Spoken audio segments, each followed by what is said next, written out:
6월 21일 화요일입니다. 오늘 새벽 우리에게 주시는 하나님의 말씀은 마태복음 12장 9절로 21절까지의 말씀입니다. 거기에서 떠나 그들의 회당에 들어가시니 한쪽 손 마른 사람이 있는지라 사람들이 예수를 고발하려 하여 물어 이르되 안식일에 병 고치는 것이 옳으니이까? 예수께서 이르시되 너희 중에 어떤 사람이 양 한 마리가 있어 안식일에 구덩이에 빠졌으면 끌어내지 않겠느냐? 사람이 양보다 얼마나 더 귀하냐? 그러므로 안식일에 선을 행하는 것이 옳으니라 하시고 이에 그 사람에게 이르시되 손을 내밀라 하시니 그가 내밀매 다른 손과 같이 회복되어 성하더라. 바리새인들이 나가서 어떻게 하여 예수를 죽일까 의논하거늘 예수께서 아시고 거기를 떠나가시니 많은 사람이 따르는지라.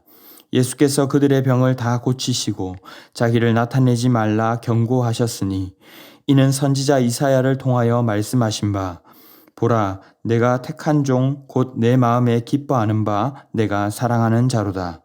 내가 내 영을 그에게 줄 터이니 그가 심판을 이방에 알게 하리라. 그는 다투지도 아니하며 들레지도 아니하리니 아무도 길에서 그 소리를 듣지 못하리라.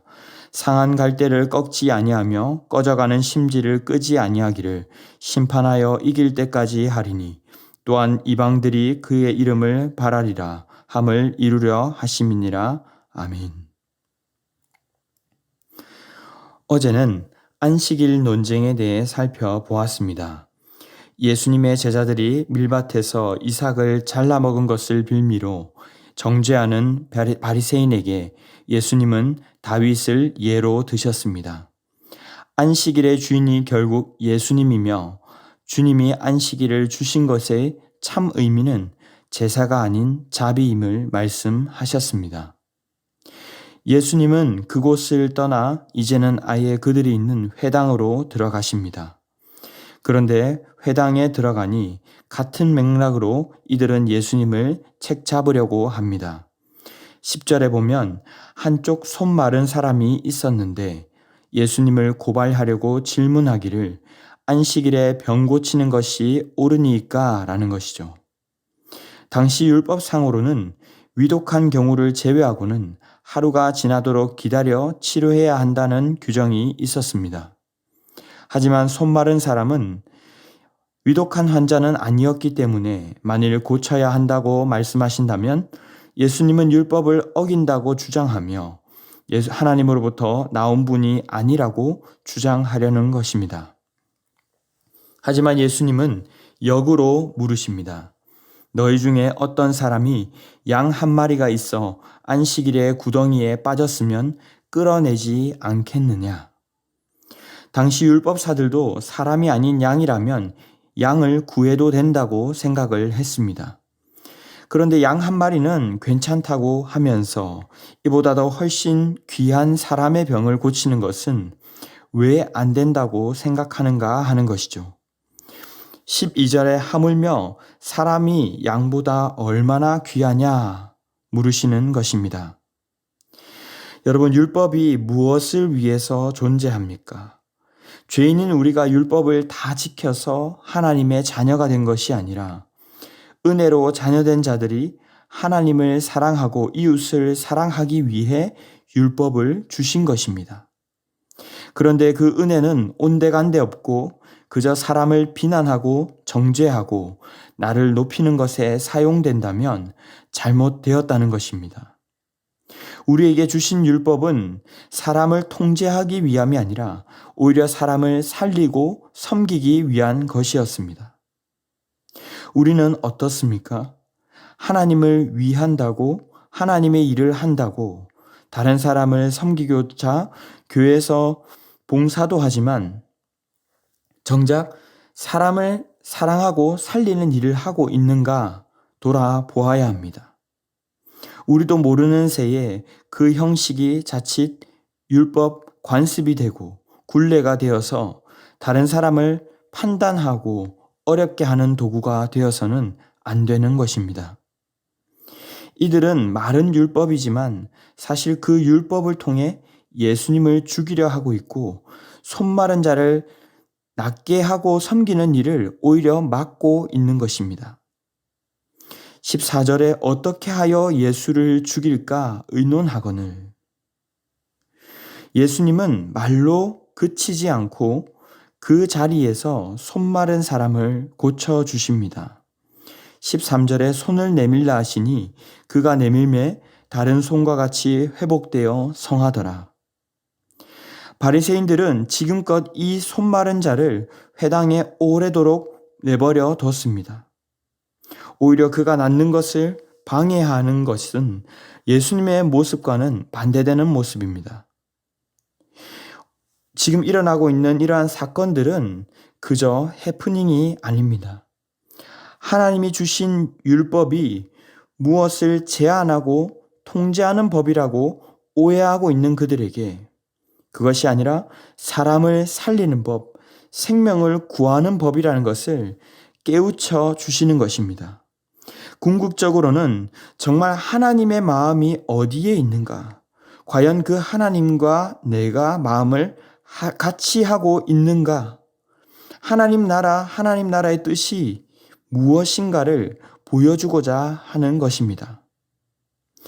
예수님은 사실 충분히 그만한 힘과 자격을 가지고 계신 분이셨습니다. 이 황당한 빌미로 시비를 걸어오는 바리새인들을 힘과 능력으로 다 제압할 수 있으셨지만 예수님은 오직 그 능력을 손 마른 사람을 고쳐내는 데에만 사용하셨습니다. 19절에 인용된 이사야의 예언처럼 다투지도 않으시고 들레지도 않으시고 9절에서와 마찬가지로 15절에서도 아예 거기를 떠나십니다. 피하십니다. 예수님이 만일 이 사람을 고침으로 나를 드러내고 유익을 얻으려 하셨다면 떠나지 않는 것이 맞습니다. 선거만 보더라도 나를 인정해주고 내가 유력한 곳에 더 머무는 것이 이익이지 않습니까? 하지만 예수님은 많은 사람이 따랐음에도 불구하고 매번 그 자리를 떠나 옮겨 다니십니다. 16절에는 자기를 나타내지 않도록 경고하십니다. 왜냐하면 예수님의 목적은 사람을 살리고 섬기고 그들에게 하나님 나라를 전파하면서 하나님 뜻을 이루는 데에 있었기 때문입니다. 결국 하나님은 이런 자를 인정해 주십니다.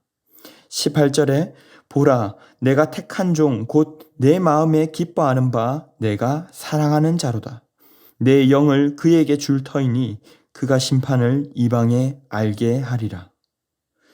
사랑하는 성도 여러분, 우상 숭배하지 말라는 명령이 그저 막고 제한하는 것처럼 보이지만 사실 하나님을 더 사랑하라, 하나님만 섬기라는 계명인 것처럼 우리가 무엇 하지 말라는 표현 속에 담긴 진짜 하나님의 적극적인 의도가 무엇인지를 바라보아야 합니다.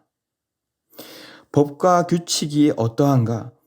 이것이 됩니까 안 됩니까를 묻기 전에 사람을 사랑하고 섬기는 쪽인가를 먼저 생각하시기 바랍니다. 법대로라면 어찌 예수님께서 십자가에 죽으셨겠습니까?